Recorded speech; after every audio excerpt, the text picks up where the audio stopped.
దాత్రి టీవీలో మీ personal interview కోసం, వ్యాపార ప్రకటనల కోసం ఈ నెంబర్కి సంప్రదించండి. నమస్తే సార్. నమస్తే. సార్, ఈ మధ్య కాలంలో రియల్ ఎస్టేట్ రేట్స్ చాలా పెరిగిపోయాయని వింటున్నాం. కానీ మధ్య తరగతి వాళ్ళు ఒక తక్కువలో కొనుక్కోవాలి అని అంటే మీరు ఏ ఏరియా ప్రిఫర్ చేస్తారు?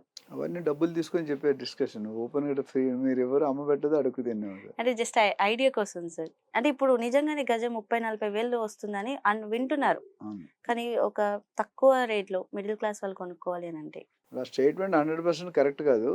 కొంతవరకు మీరు చెప్పింది కరెక్టే. ఎందుకంటే 5,000 కూడా దొరుకుతది, 10,000 కూడా దొరుకుతది, 20,000. ఏరియా మారుతది, డిస్టెన్స్ మారుతది. రోడ్ నుండి ఎంత డిస్టెన్స్, ఎంత బ్రాండ్, క్వాలిటీ, గేటెడ్‌గా ఉంటే, నాన్ గేటెడ్‌గా ఉంటే, సెమీ గేటెడ్‌గా ఉంటే దీని మీద రేట్లు ఆధారపడి. సో, మీరు అడుగుతుంది ఏంటంటే మధ్య తరగతి వాళ్ళు, సామాన్యులు 9, 10,000లో కొనుక్కోవాలంటే ఎక్కడైనా అవకాశం ఉందా? ఉంటే ఎక్కడ అవకాశం ఉంది? అది మీ క్వెషన్. సో, డెఫినెట్‌గా ఉందండి. ఇప్పుడు మన మార్కెట్‌లో బాగా లీడింగ్ అంటే ముంబై హైవే, బెంగుళూరు హైవే, తర్వాత కొద్దిగా little about Vikarabad road, Shabad, తర్వాత కొద్దిగా శ్రీశైలం హైవే. ఇట్లో కొద్దిగా బాగా అన్నిటికంటే ముంబై, బెంగుళూరు బాగా నడుస్తుంది. ఇప్పుడు ఈ 9,500 ఓ 200 ఇటు అటు నాన్ నెగోషియబుల్ ప్రైస్ అది. షాద్‌నగర్ దాటాక పోలేపల్లి సెడ్జ్ వస్తది బాలానగర్ దగ్గర. పోలేపల్లి సెడ్జ్ అంటే స్పెషల్ ఎకనామిక్ జోన్. దానికి దగ్గరలో 1/2 కిలోమీటర్ దగ్గరలో ఈ ప్రాజెక్ట్ ఉంది. ఇది సెమీ గేటెడ్ కమిటీ కాదు. కాకపోతే రేట్ అనేది మెయిన్ రోడ్డుకి చాలా దగ్గర, very close, walkable distance. So అక్కడ కొనుక్కుంటే ఈరోజు 9,000 కొనుక్కుంటే 2 ఇయర్స్, 5 ఇయర్స్లో 20,000 అవుతుంది. 10 ఇయర్స్లో 40,000, 50,000 అవుతుంది. దట్స్ అంటే ఇప్పుడు 10,000 పెట్టి కొనుక్కుంటే 50,000. ఏ బ్యాంకులో రాదు. బ్యాంకులో ఒక డబుల్ అవ్వాలంటే 12, 13 సంవత్సరాలు, 7% ఇంట్రెస్ట్, 12,84 అంటే 13, 14 సంవత్సరాల తర్వాత డబుల్ అవుతుంది. కానీ ఇక్కడ 10 ఏళ్ళలోనే 5 టైమ్స్ అవుతుంది. సో అది దాని. సో రియల్ ఎస్టేట్లో ఏంటంటే ఎక్కడ పెట్టుకున్నా మంచి ప్రాజెక్టు, అప్రూవల్, రేరా ఉంటే మీరు హ్యాపీగా కొనుక్కోవచ్చు. ఇప్పుడు లేటెస్ట్గా ఎఫ్టీఎల్ బఫర్ జోన్ అది. సో కొనుక్కుంటే ఏమవుతుందంటే మీరు లాంగ్ టర్మ్ ఇన్వెస్ట్మెంట్, అంటే మీరు హోల్డింగ్ ఇన్వెస్ట్మెంట్లో 3-4 రకాలు ఉంటాయి. నెంబర్ 1 ఏంటంటే ఫర్ లివింగ్ పర్పస్, అంటే మీరు పెళ్ళయింది, మీ భర్తకు జాబ్ వచ్చింది, కొత్తగా వెళ్తే అక్కడ ఇల్లు రెంట్గానే తీసుకొని ఇల్లు కొనుక్కోవాలి, అది ఉండడానికి. ఏదైనా రియల్ ఎస్టేట్. రెండోది ట్రేడింగ్, బయ్యింగ్ అండ్ సెల్లింగ్. అంటే మీరు కొంటారు ₹1,00,000కి, ₹1,00,00,000కి, మీరు అది కొన్ని రోజుల తర్వాత, 6 నెలల తర్వాత 1,20,00,000కి అమ్మేస్తారు లాభం వేసుకొని. రిజిస్ట్రేషన్ కూడా ట్రేడింగ్ అంటారు. ఇప్పుడు బట్టలు కూడా ట్రేడింగ్ అంటే సూరత్లో కొనుక్కుంటారు, ఇక్కడ వచ్చి 30% మార్జిన్ చేసుకొని అమ్ముకుంటారు. లేడీస్ ఇంటి దగ్గర నుంచి చాలా మంది హౌస్ నుంచి చేస్తుంటారు సారీస్. నేను హస్బెండ్ సంపాదన తక్కువనో లేకపోతే చాలా వాట్ ఎవర్ రీజన్. మూడోది రెంటల్ పర్పస్, రెంటల్ ఇన్కమ్. నాలుగోది లాంగ్ టర్మ్ ఇన్వెస్ట్మెంట్, అంటే మీ మామగారు నీకు ఇవ్వాలనుకో, మనవరాలకు, 10 సంవత్సరాలు చిన్నపిల్లప్పుడు వేస్తే 20 పెళ్ళి అయిన టైంకి రేటు పెరుగుతుంది. సో అది లాంగ్ టర్మ్. ఇవి 4-5 రకాల ఇన్వెస్ట్మెంట్లు. సో ఇందులో మీరు ఏ పర్పస్ కొనుక్కుంటారు అనేది ఇంపార్టెంట్. ఇప్పుడు ఇది సిటీలో కాదు, సిటీకి దూరం, 70-80 కిలోమీటర్ దూరం అది. ఏది ఇప్పుడు నేను చెప్తున్న ఏరియా బాలానగర్ దగ్గర పోలేపల్లి సజ్జ అనేది చాలా ఫేమస్. సో అక్కడ కొనుక్కుంటే మీకు ఈజీగా 5 ఇయర్స్లో డబుల్, 10 ఇయర్స్లో 5 టైమ్స్. అంటే 10,000 కొనేది 50,000 అవుతుంది. 50,000 అంటే చాలా ఎక్కువ అమౌంట్. మీరు 10,000 అంటే ఇప్పుడు 200 గజాలు ఎంత కొంటారు? 20 లక్షలు కొంటారు. అది దాని టైం పెరిగిపోతుంది. 10,000 ఇప్పుడు డబుల్ కదా 2 సంవత్సరాలు. 5 సంవత్సరాలు 2 టైమ్స్, 5 ఇయర్స్లో 5 టైమ్స్, 10 ఇయర్స్లో 5 టైమ్స్. సో ఫస్ట్ 5 ఇయర్స్లో డబుల్ అవుతుంది. నెక్స్ట్ 3 ఇంకొక 5 ఇయర్స్లో 5 టైమ్స్ అయిపోయింది. 10,000 కొనేది 50,000. సంథింగ్ ఉంది. అందుకని కొనుక్కుంటారు. సో ఎవరైనా కొనుక్కుంటే అప్రిషియేషన్ కోసం కొనుక్కుంటే లాంగ్ టర్మ్ డెఫినెట్గా సిటీకి దూరం కొనుక్కోవాలి, దగ్గర కొనుక్కో. ఇప్పుడు బంజారా హిల్స్ ఉంది, ఇక్కడ 3 లక్షలు అమ్ముతున్నాడు గజం, 3-3.5 అట్లా. ఇప్పుడు కొనుక్కుంటే నీకు ఆఫ్టర్ 5 ఇయర్స్ ఎంత పెరుగుతుంది నీకు ఐడియా ఉందా? ఓ 20-30,000 పెరుగుతుంది. 5%, 10% కంటే ఎక్కువ. ఇదే అక్కడ ఉండి డబుల్ అవుతుంది, 100%. అందుకని లాంగ్ టర్మ్ ఇన్వెస్ట్మెంట్ కొనుక్కునే వాళ్ళు ఎప్పుడు కూడా సిటీకి దూరంగా కొనుక్కోవాలి. మా దగ్గర కొన్ని కమ్యూనిటీస్ ఉన్నాయి, మార్వాడి, గుజరాతీ, సింధీ ఉంటారు. వాళ్ళు ఏమంటారు తెలుసా? సార్ ఎక్కడైతే ఎలక్ట్రిసిటీ లేదో, ఎక్కడైతే డ్రైనేజ్ లేదో, ఎక్కడైతే రోడ్లు లేవో, ఎక్కడైతే మిగతా ఎమ్యూనిటీస్ లేవో, డొంకలా ఉండాలి, కారు కూడా వెళ్ళకూడదు, ఆ ఏరియాలో చూపించండి. ఎందుకు? రేటు తక్కువ ఉంటుంది అక్కడ. ఇవన్నీ లేనట్టు తక్కువ. ఇప్పుడు ఇక్కడ నుండి 200 కిలోమీటర్ ఎంత ఉంటుంది? ఎకరం 5 లక్షలు కూడా దొరికిపోద్ది, 3 లక్షలు కూడా దొరుకుతుంది ఎకరం. అప్పుడు వాళ్ళు ఏం చేస్తారు? ఓ 10-20 సంవత్సరాలు వదిలేస్తారు, 3 లక్షలు కొనేది 30 లక్షలు 3 కోట్లైనా ఆశీర్వాదపడలేదు. ఆఫ్టర్ అప్పుడు 5 వాళ్ళు ఇయర్స్. ఏం చేస్తారు, కొద్దిగా డెవలప్ అయింది హోల్డింగ్ కదా, ఇంట్రెస్ట్ అంటే డబుల్ ట్రిపుల్ వస్తుంది. ఇంట్రెస్ట్ హ్మ్. ఎంత వస్తుంది? 6%, 7%, 8% బ్యాంకులో వేసుకుంటే. ఇక్కడ హండ్రెడ్స్ ఆఫ్ టైమ్స్. ఇప్పుడు జూబ్లీహిల్స్లో 1975లో 11 రూపాయలు పావలా ఉండేది. ఈరోజు 3-4 లక్షలు దొరకట్లేదు. దొరకట్లేదు. 50 ఇయర్స్ హ్మ్. 11 రూపాయలు లక్షల్లోకి వెళ్ళిపోయింది. హ్మ్. మేము వైజాగ్లో హ్మ్. మంచి హైవే పక్కన కొనుక్కున్నాం 12 రూపాయలు గజం 1970స్లో. హ్మ్. ఇప్పుడు అది 1,25,000 అయింది. హ్మ్. 12 రూపాయలు అవుతుంది అనుకుంటారు ఎవరైనా? అవును. సో అందుకని ఇన్వెస్ట్మెంట్ అనేది 3-4 రకాలు ఉంటాయి అన్నమాట. హ్మ్. సో ఈ తక్కువ ఇన్వెస్ట్మెంట్ ఎక్కువ కొనుక్కుంటే రియల్ ఎస్టేట్లో వచ్చిన లాభాలు ఇంకెక్కడ రావు. హ్మ్. గోల్డ్లో కూడా వస్తుంది, స్టాక్ మార్కెట్లో కూడా వస్తుంది, mutual. But rate of interest, rate of appreciation అనేది తక్కువ. నేను ఎవరైనా ఇక్కడ కొనుక్కోవాలనుకుంటే ఏరియా డీటెయిల్స్ కావాలి, మాకు ఇన్వెస్ట్మెంట్ ఉంటే అపాయింట్మెంట్ తీసుకొని మనల్ని మనం క్లియర్గా ఎక్స్ప్లెయిన్ చేస్తాం. సైట్ విజిట్, మనకు సర్వీస్ కావాలి. నేను నాకంటూ ఏం ప్రాజెక్ట్స్ లేవు. చాలా మంది మీ ప్రాజెక్ట్లో పెడతా ఉంటారు, నాకు ప్రాజెక్ట్సే లేవు. హ్మ్. నేను ఓన్లీ అడ్వైజ్ చేస్తాను. ఓకే. ఎవరికైనా సర్వీస్ కావాలంటే మా దగ్గర ట్రైన్ అయిన ఏజెంట్స్కి అటాచ్ చేస్తాం. దే విల్ షో, హ్మ్. They will have their charges. Okay. కాకపోతే మీకు title clear with approvals only మనం ఏదైనా రికమెండ్ చేస్తే చేస్తాం. మన ప్రాజెక్ట్ కదా కూడా మనం ఎవరిని రికమెండ్ చేయక్కర్లేదు. హ్మ్.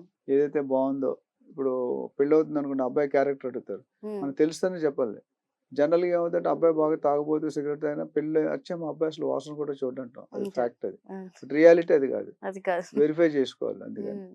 సో మనం ఇచ్చే ప్రాజెక్ట్ ఏంటంటే క్లియర్గా, నేను గత 30 సంవత్సరాలుగా 20,000 మందిని ప్రాపర్టీ ఓనర్స్ చేశాను. హ్మ్. 20,000 మంది, Very 20,000 good. మంది లీడర్స్ని క్రియేట్ చేశాను. హ్మ్. సో మనకు ఒక బ్రాండ్ అండ్ యూట్యూబ్లో చాలా, మీరు కూడా చూసారు, యూట్యూబ్లో అవును చాలా మంది సార్. మాట్లాడతారు. అవును. నాలాగా బోల్డ్గా, ఎక్స్పీరియన్స్గా, కంటెంట్తో మాట్లాడేది హార్డ్లీ రేరు. రేర్. అందుకని మన దగ్గర ఇప్పుడు కూడా అక్రాస్ ది వరల్డ్ రోజుకి 5-10 కాల్స్ వస్తాయి, ఇన్వెస్ట్మెంట్ ఎక్కడ పెట్టాలనేది. హ్మ్. సో వాళ్ళందరికీ హెల్ప్ చేస్తాం. మన రిఫరల్ బిజినెస్ ఎక్కువ. అంటే మీరు ఇప్పుడు మీకు అమ్మాను అనుకోండి, హ్మ్. మీరే 10 సార్లు నా దగ్గరకు వస్తారు. ఎట్లా, మీ అమ్మ కావాలి, మీ చెల్లి కావాలి, మీ బావ కావాలి, మీ హ్మ్. చుట్టాలు మా కావాలి, మీ రిలేటివ్స్ ఫ్రెండ్స్ ఎవరు కావాలి. కావాలి? రిఫరల్ అనేది అది మాతో పాటు మార్కెటింగ్, ప్రింట్, ఎలక్ట్రానిక్ అంటే ఇది చాలా. ఏ యూట్యూబ్ అని చెప్పి మీరు వెళ్ళి చెప్పారనుకో మీ అక్కకి, హ్మ్. సార్ బాగా చేస్తుంటాం, మీ అక్క నువ్వు కొన్న ఒకటి కొనేస్తుంది. ఇంక పెద్ద క్వశ్చన్లు అడగదు. హ్మ్. ఇదే మనం క్లియర్ టైటిల్ ప్రాపర్టీసే డీల్ చేస్తాం, మంచి హ్మ్. ప్రాపర్టీ చేస్తాం, అప్రూవల్స్ ఉన్నవి చేస్తాం, ఏది పడితే అది చేయం. సో ఇది ఒక one of the upcoming place. Next 5 yearsలో అక్కడ కొన్ని ఆల్రెడీ ఇండస్ట్రీస్ ఉన్నాయి అక్కడ పోలేపల్లి సెజ్లో. హ్మ్. 1,50,000 ఆల్రెడీ జాబ్స్ ఉన్నాయి. ఇంకో హ్మ్. 3-4 లక్షలు పెరిగే అవకాశం పుష్కలంగా కనిపిస్తుంది, షాద్నగర్ టు బాలానగర్. వాళ్ళని. సో ఇంట్రెస్ట్ ఉన్న వాళ్ళు they can come and take the appointment are the decision, take the project. And ఇలానే బయర్స్ గానీ, ఇన్వెస్టర్స్ గానీ చాలా మోసపోతున్నారు. అసలు వీళ్ళు ఎలాంటి జాగ్రత్తలు తీసుకోవాలి అంటారు? మోసపోయే వాళ్ళు ఉన్నంతకాలం మోసం చేస్తూనే ఉంటారు. అవును. తప్పు మనది. కరెక్టే. లంచం ఇచ్చేవాడు తప్పు కాదు, తీసుకునేవాడు తప్పు కాదు, తీసుకున్నోడు ఇచ్చేవాడు తప్పు. తప్పు. సో మన దగ్గరే ఉంది. హ్మ్. మన ఊరికి ఎక్సైట్ అయ్యి ఎమోషనల్ వాడు చెప్పి డిస్కౌంట్ ఇస్తాడని వెళ్ళిపోతే, ఎస్పెషల్లీ ప్రీ లాంచ్లో ఎక్కువ మోసాలు అవుతాయి. ప్రీ లాంచ్ అంటే అర్థం ఏంటంటే ప్రీ మెచ్యూర్డ్ బేబీ. హ్మ్. ఒక తల్లిని అడిగామనుకోండి, ఒక నెల విలువ ఆవిడ చెప్తుంది. హ్మ్. పీటీ ఉషాని ఒక ఫ్రాక్షన్ ఆఫ్ సెకండ్ విలువ అడిగితే ఆవిడ చెప్తుంది. ఒలింపిక్స్లో ఓడిపోయే వాళ్ళు ఫ్రాక్షన్ ఆఫ్ సెకండ్, సెకండ్ కూడా కాదు, హ్మ్. ఫ్రాక్షన్. హ్మ్. అందులో ఫస్ట్, సెకండ్, థర్డ్ తేల్చేస్తారు. హ్మ్. సో వాళ్ళు చెప్పినట్టు నువ్వు నేను చెప్పలేం. అట్లానే ఇక్కడ ఏంటంటే ప్రీ లాంచ్ అంటే డబ్బులు లేవు బిల్డర్ దగ్గర. హ్మ్. డబ్బులు లేకుండా మన డబ్బులతో కలెక్ట్ చేసుకుని చేద్దాం అనుకుంటాడు. హ్మ్. ఇంటెన్షన్ క్లియర్గా ఉంది, అంటే మనం బోర్డు తిప్పేయాలని, అది తెలియదు మనకి. హ్మ్. సో అక్కడ ఏమవుతుందంటే ప్రీ లాంచ్లో ప్రాజెక్ట్ ఎటువంటి పర్మిషన్ ఉండదు, హ్మ్. రేరా ఉండదు, తవ్వడం ఉండదు, కన్స్ట్రక్షన్ ఉండదు. ఉట్టి ల్యాండ్కి ఒక 5-10% అడ్వాన్స్ ఇస్తారు ల్యాండ్ ఓనర్. హ్మ్. ఇచ్చి జీపీఏ తీసుకుంటాడు, జనరల్ పవర్ ఆఫ్ అటార్నీ హ్మ్. తీసుకుని అమ్మడం మొదలు. రేరా ప్రకారం అలా అమ్మితే జైల్లో పెడతారు. ఓకే. క్రైమ్, తప్పది, జరిమానా వేస్తారు. అంటే పర్మిషన్ లేకుండా బ్రోచర్ వేయకూడదు, సేల్స్ చేయకూడదు, అడ్వర్టైజ్మెంట్ చేయకూడదు. ఓకే. కానీ 3 తెగించి అందరూ బిల్డర్స్ చేస్తున్నారు, అందరూ కాదు కొంతమంది చేస్తున్నారు. అప్పుడు ఏమవుతుంది, దానివల్ల వచ్చే అడ్వాంటేజ్ ఏంటి, డిసడ్వాంటేజ్. అడ్వాంటేజ్ ఏంటంటే మీకు ప్రాజెక్ట్లో ఎక్కడ కావాలన్నా మీకు మీరే ఫస్ట్ కదా, ఎవరు లేరు. లేరు. Lake view, north east, park view, club view, హ్మ్. ఇవన్నీ మీకు కావాల్సిన జాగాలో, మీకు కావాల్సిన ప్లేస్, మీకు కావాల్సిన ఫోటో దొరికిపోతుంది. దొరికిపోతాయి. ఒకటి. హ్మ్. రెండోది 10,000 మీకు 7,000కి ఇచ్చేస్తాడు, హ్మ్. లేదా 6,500కి ఇస్తాడు. ఓకే. అంటే మీకు 35% డిస్కౌంట్. డిస్కౌంట్. మీరు డిస్కౌంట్ అని చూస్తున్నారు, బిల్డర్ నుంచి 65% చూస్తున్నాడు. హ్మ్. ఇది తెలుసుకోవాలి ప్రజలు. ఆ చెక్ చేసుకుని డబ్బులు ఇచ్చేటప్పుడు అసలు పర్మిషన్ లేకుండా కొనకూడదని నేను 120% చెప్తాను, చాలా వీడియోలో చెప్పాను. ఓకే. ప్రీ లాంచ్ని ఎంకరేజ్ చేయకండి. వచ్చే డిసడ్వాంటేజ్ అంటే ఆ లీగల్గా టైటిల్ క్లియర్ ఉండొచ్చు, ఉండకపోవచ్చు, ఉండకపోవచ్చు. పర్మిషన్ రావచ్చు, రాకపోవచ్చు, రేరా రావచ్చు, రాకపోవచ్చు. ఇవన్నీ చూసుకుంటే మీకు లాభాల కంటే నష్టాలు ఎక్కువ ఉన్నాయి. అందుకని ప్రీ లాంచ్లో ఎప్పుడు కూడా మీరు తీసుకోవడం కరెక్ట్ కాదు. ఉమ్, ఒకవేళ ఎవరో 100 మందిలో ఒక మంచోడు ఉండొచ్చు. ఆ 100 మంది మీరు చెక్ చేసుకొని మీరు ఇందాక అడిగారు జాగ్రత్తలు ఏం తీసుకోవాలంటే అవును. ఫస్ట్ బిల్డర్ని కలవాలి. ఉమ్, ఆయన విజన్ ఏంటి? ఇప్పుడు నీతో నేను గంట సేపు మాట్లాడితే నీ గురించి చెప్పగలుగుతాను లేదా కొద్దిగా? కొద్దిగా నువ్వు చెప్పగలుగుతాను. నా గురించి మాట్లాడితే నా గురించి చెప్తావు కదా, సార్ ఇలా ఉంటారు అలా ఉంటారు. ఉమ్, అట్లా బిల్డర్తో గంట మాట్లాడితే వాడి విజన్ తెలుస్తుంది, బిల్డర్స్ విజన్. ఉమ్, అంటే చాలా మంది వెళ్ళగానే ఆయన పనులు అనుకుంటాయి బిల్డర్కి. మీరు ఉమ్, అపాయింట్మెంట్ తీసుకొని వెళ్ళాలి. తీసుకొని వెళ్ళాలి. ఫస్ట్ కలిసి ఒక గంట మాట్లాడండి. సేల్స్ వాళ్ళు ఏజెంట్ కలవనివ్వరు. ఉమ్, అది మీరు కలవాలి. ఓకే. మీరు 5 ప్రాపర్టీలు చూసారు, ఒక ప్రాపర్టీ జీరో డౌన్ చేశారు. ఉమ్, అందరు బిల్డర్ మీరు ఏదైతే ప్రాపర్టీ కొనుక్కుంటారో ఆ బిల్డర్ని వెళ్ళి కలవండి, కలవాలి. అపాయింట్మెంట్ తీసుకోండి, కలవండి. ఓకే. తర్వాత అక్కడ ఆ ప్రాజెక్ట్లో ఉన్న ఎగ్జిస్టింగ్ కస్టమర్స్ ఏం చేస్తున్నారు, పాస్ట్ కస్టమర్స్ ఉన్నారు, చాలా ప్రాజెక్ట్ చేసి ఉంటాడు కదా, ఉమ్, ఆ కస్టమర్స్ని కలవాలి, అడగాలి. నేను ఇలా తీసుకున్నా మీకు అట్లే అని పాత అనుభవాలు చెప్తాడు. ఉమ్, అదేవిధంగా ప్రాజెక్ట్స్ చూడాలి.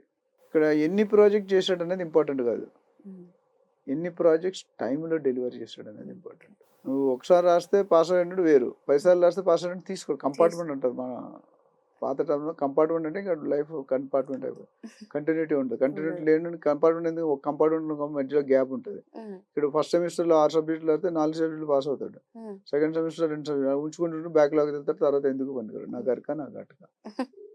అందుకని బిల్డర్ తాలూగా రెప్యుటేషన్ చూడాలి, బ్యాంక్ రెప్యుటేషన్ ఉంటుంది. మార్కెట్లో బిల్డర్ గురించి ఏమనుకుంటున్నారు, ఉమ్, ఎమ్యూనిటీస్ కరెక్ట్ ఇస్తున్నాడా లేదా, ప్రాజెక్ట్ కంప్లీట్ చేస్తున్నాడా లేదా, మొత్తం గ్రౌండ్ వర్క్ గ్రౌండ్ వర్క్ చేసుకోవాలి.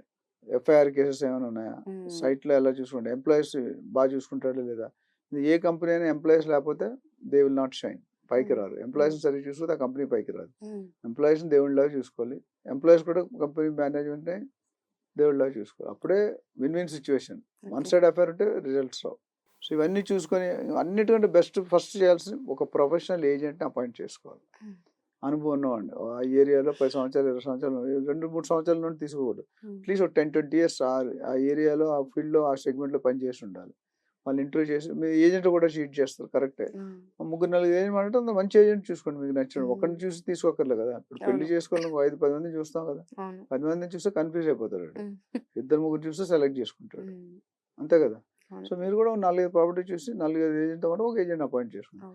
మీకు ఎవరు దొరకదు 4 రోజులు నేను అడ్వైజ్ చేస్తాం, మేమైనా చేస్తాం లేదా మేము అడ్వైజ్ చేస్తాం. ఎవరి దగ్గరికి వెళ్ళొచ్చు, లీగల్ ఒపీనియన్ తీసుకోవాలి, ఈసీ తీసుకోవాలి, వాల్యుయేషన్ చూసుకోవాలి, మ్యూటేషన్ చూసుకోవాలి, లింక్ డాక్యుమెంట్ చూడాలి, గవర్నమెంట్ పర్మిషన్స్ ఉన్నాయా లేవో చూడాలి, హెచ్ఎండిఏ, డిటిసిపి, రేరా, జిహెచ్ఎంసి, ఇవన్నీ చూసుకుంటే మీకు 99% క్లారిటీ వస్తుంది. దాన్ని బట్టి అప్పటికే మీరు డెసిషన్ తీసుకుంటే నాలంటి వాళ్ళ దగ్గర చాలా మంది ఉన్నారు, మనకు నా దగ్గర రావచ్చు, నాలంటి వచ్చాను వాళ్ళ దగ్గరకు వస్తే వాళ్ళు మీకు గైడ్ చేస్తారు. ఎఫ్టీఎల్లో ఉందా, బఫర్ జోన్లో ఉందా, ఇవన్నీ కూడా మేము అనుభవించేసి చెప్తాం. వాళ్ళకి రెడీమేడ్ ప్రోడక్ట్ రెడీమేడ్ తీసుకోవచ్చు. సొంతంగా వెళ్తే చేతులు కాలేక ఆకులు పట్టుకుంటారు, ఉపయోగం లేదు. పట్టుకునేది ముందు పట్టుకుంటే చేతులు కాలకుండా ఉంటాయి. సో దీని మీద మన వాళ్ళకి మన రియల్టర్ ఆక్సిజన్లో కంపెనీలో వేరే founder and CEO investment advice అనేది ఒక సెల్ ఉంది. అందులో ఏంటంటే కేవలం డబ్బులు పెట్టుకునేవాడికి ఎక్కడ పెట్టాలి, ఎలా పెట్టాలి, ఏ సెగ్మెంట్లో పెట్టాలి, ఏ ప్రాపర్టీ పెట్టాలి, ఎంతకాలం పెట్టాలి అనేది మనం క్లియర్గా పరిశీలన చేసి చెప్తాం. అదేవిధంగా ట్రైనింగ్ డివిజన్ ఉంది మన దగ్గర. ట్రైనింగ్లో ఈ సేల్స్ వాళ్ళని, రియల్టర్స్ని, ఏజెంట్స్ని ట్రైన్ చేయాలి. ఇప్పుడు దాకా 20,000 మందిని ట్రైన్ చేసాం. ఇందాక 20,000 మందిని ప్రాపర్టీ అడ్వైస్ ఇచ్చాం, ప్రాపర్టీస్ కొనిపించాం. అదేవిధంగా ప్రాజెక్ట్ మార్కెటింగ్ డివిజన్ ఉంది, మెంటరింగ్ సెల్ ఉంది, అట్లా రకరకాల బ్రోకరేజ్ సెల్ ఉంది. మనకు 5-6 డివిజన్లో మనం ఒక్కొక్క వర్టికల్ పెట్టి హెడ్ పెట్టి పనిచేస్తాం. సో చాలా మందికి రియల్టర్ ఆక్సిజన్కి ఇన్వెస్ట్మెంట్ అడ్వైజ్ ట్రైనింగ్ బాగా వస్తారు. సో ఇన్వెస్ట్మెంట్ మనం ఇచ్చిన అడ్వైజ్ ఎక్కడ కూడా ఫెయిల్ అవ్వలేదు ఇన్ని సంవత్సరాల్లో. 101 రిఫరెన్సెస్ ఇస్తాను మీకు, మంచి చేస్తున్నాను, బాగున్నాయని. సో అదే మాలాంటి ప్రొఫెషనల్ పెట్టుకుంటే మీరు 1-2% ఇవ్వాలని ఆలోచించండి. 1-2% పెట్టుకుంటే 99% సేఫ్ ఉంటుంది కదా. 1% కోసం చూస్తే 99% పోతుంది. దాకా ప్రీలాంచ్ 35-65. మన తెలుగులో సామెత ఉందండి, చూస్తుంటే సూది పోలం, చూడకుండా ఏమో పోయినా వదిలేస్తాం. ఇక్కడ అదే జరుగుతుంది. సో 1% కోసం మీరు చేయకూడదు. చాలామంది రియల్ ఎస్టేట్ ఏజెంట్స్ తప్పుగా అర్థం చేసుకుంటారు. 100 మందిలో ఒకడు ఉంటాడు ఇద్దరు. కానీ ఇప్పుడు జనరల్ మీరు చూస్తే ఎల్ఐసి ఏజెంట్లు కానీ, రియల్ ఎస్టేట్ ఏజెంట్లు కానీ సండే పొద్దుట 8:30కి వస్తారు, 8:30కి. ఎందుకు, టిఫిన్ టైం కాదు, ఆడవాళ్ళు టిఫిన్ టైం కనుక్కుంటారు.